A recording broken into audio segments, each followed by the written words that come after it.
मैं इस वक्त मौजूद हूँ सियालकोट में नॉन एसोसिएशन पर देसी रोटी और सफेद रोटी जो कि पूरे सियालकोट में महंगी बिक रही है। सफेद रोटी का इस वक्त जो कि 100 ग्राम का रेट गवर्नमेंट ने 14 रुपए दिया हुआ है, लेकिन सियालकोट में कई जगह पे आपको 14 रुपए का रेट नहीं मिलेगा। उसकी वजह भी है।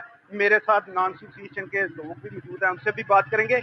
मैं आपको बताता चलूँ तो इनको सबकी वजह इनको बता रहे हैं कि एक तो हमें सरकारी कोटा नहीं मिल रहा, दूसरी वजह गैस बहुत ज्यादा महंगी है, जिसकी महंगाई की वजह से हमें मजबूरन ये रोटी महंगी बेचनी पड़ी है। और अगर हमें सरकारी कोटा दिया जाएगा तो हम रोटी सस्ती बेचेंगे।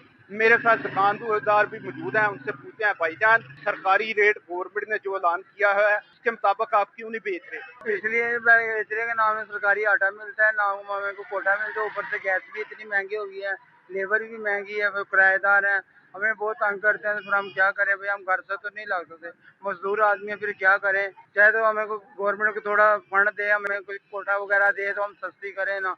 तो जो हुकूमत कह रही है वो हम कहाँ से ला के करेंगे, बहुत महंगाई हो गई है। जहाँ सरकारी आटा मिले हमें तो फिर पता चले।